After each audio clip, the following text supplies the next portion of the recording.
I have the pleasure of kicking off this session. The mini-conference is called Shaping Conscious Cities. First of all, I want to say a big thank you to ACM and their supporters, and also to Paula, who, without her hard work, this wouldn't have happened, and also for approaching us at the Center for Conscious Design and creating a session about the built environment, neuroscience, and data. You just watched an introduction to Conscious Cities, which hopefully presents a quick understanding of this new emerging field, one which is going to shape the future of the cities that we're going to live in.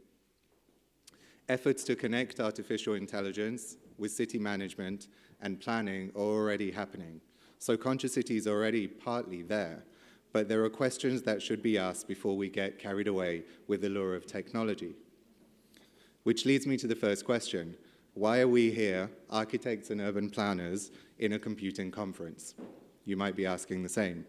Well, because programmers, coders, data analysts, engineers, you are the architects of the cities of the future.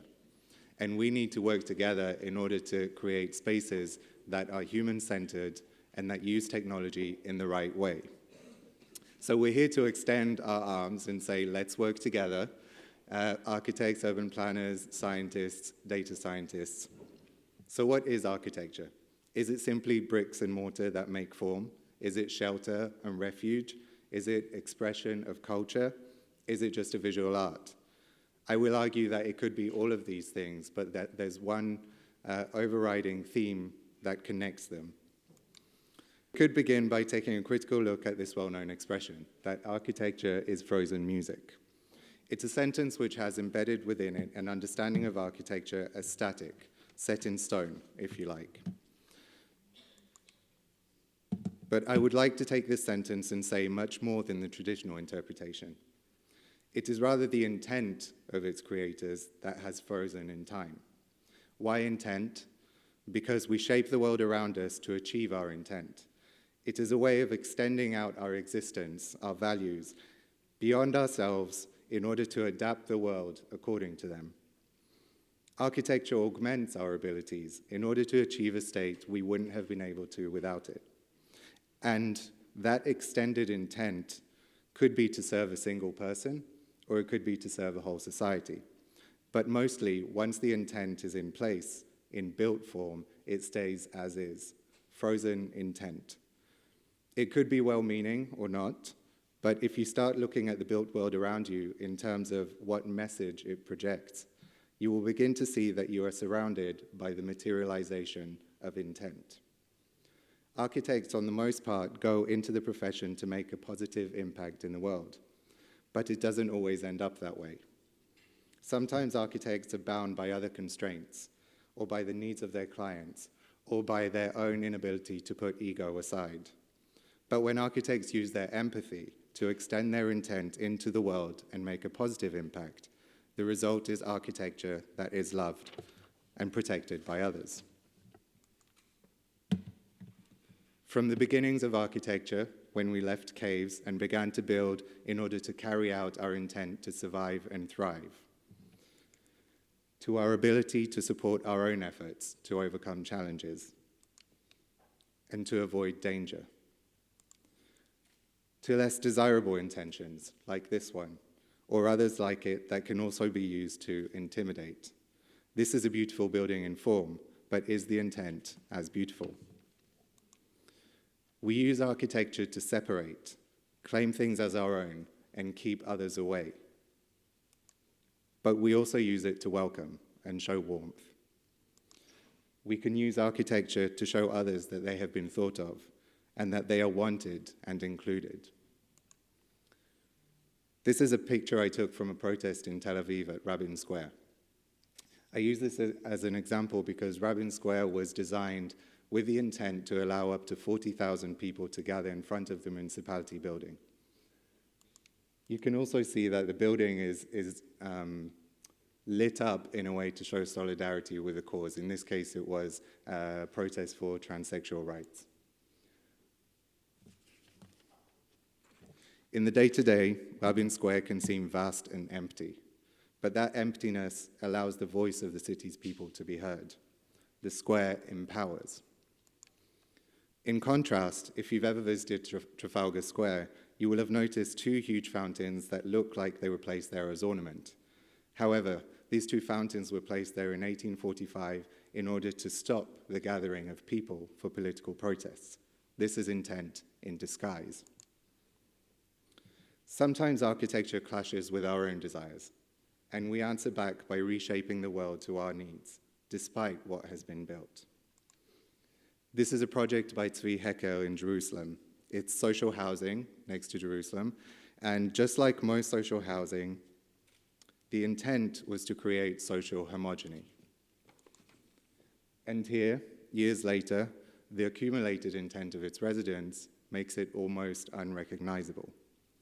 The rigidness, the unresponsiveness, the single statement of architecture imposed by one or few on many can sometimes generate a struggle with both parties imposing their intent on one another. A dialogue with a static structure is like trying to reason with a rock, or let's say, a stubborn friend. If the values of the building and the users clash, we get an uncomfortable dialogue. If a dialogue is good with a friend, your relationship will flourish. If it is a bad dialogue, it will lead to conflict. Few are the static works of architecture that stay permanently relevant. Neither buildings nor cities will stay like this, and they will be even less so in the future as we begin to give them intelligence and means to predict and react and be sentient. Architecture can now be smart enough to change spaces physically and to be aware of what's going on inside of itself. So to return to our evolving statement with a really fat font, so the return to this statement, now that architecture is no longer frozen, we arrive at this. Architecture is intent. So what kind of intent should we be building?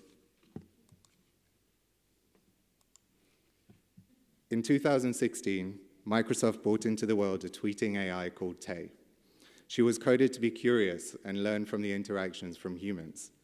Here's one of her first tweets that shows how excited she was at meeting humankind. But within 24 hours, sweet-natured Tay turned bigoted and hate-filled. Microsoft quickly pulled the plug on Tay, explaining that her responses are derived from her interactions with humanity. A coordinated attack by a subset of people exploited the vulnerability in Tay. But say that Tay had been given some power. I, for example, as both a feminist and a Jew, would have been in big trouble. But the warning signs are there for us, from folk tales like The Golem of Prague to Frankenstein to HAL 9000 from 2001: Space Odyssey. Our culture has repeated the narrative of people giving life to things that in turn damage humanity back. Most of you will be aware of the term singularity, the moment where artificial intelligence matches human intelligence, and all the doomsday scenarios that go with it. Isaac Asimov, the brilliant author of many works of science fiction, wrestled with this issue of AI and how could we control it so that it doesn't damage humanity. He thought of some laws to protect us, but there is still no consensus as to how we make sure that AI doesn't spiral out of control. We are still allowing the free market to dictate ethics that are crucial to our society. How can we bring intelligence to life responsibly? Our fear of AI might arise from a belief that a superior intelligence will have malicious intent, embedded in the stereotype of the evil genius mastermind. In fact, studies show that higher intelligence correlates with lower aggression and hostility.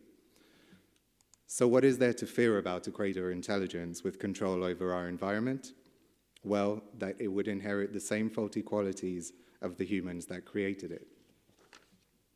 In fact, this has already been proven. AI's superhuman ability is coupled with the unfortunate and sometimes disturbing transference of the very human quality of prejudice. Researchers at the University of Bath and Princeton University have demonstrated this transference, stating that if AI is to exploit via our language the vast knowledge that our culture has compiled, it will inevitably inherit human-like prejudice. Therefore, if architecture is the representation of intent, and the creation of that intent is the result of a process, we need to understand how to code empathy into the decision-making that builds our environment and manages our resources. Here are the fields that make up the idea of the conscious city: technology that will change the way we interact with the built environment, data and AI that will inform and manage it, and science-informed design, which will help us create environments that take our knowledge about ourselves and apply it to the spaces that in turn shape us. And so just as architects and engineers use empathy in the design process, or they're supposed to, so must programmers and coders as they become the architects of the future. How will you extend positive intent into the world? My suggestion is to keep on asking. Let's not go into the future blinded and led by the promise of technology. Let's lead technology to the future that we want for ourselves. And so I'll leave you with this quote from Cedric Price. We must keep this in mind. If we say that technology is the answer, what is the question? Thank you.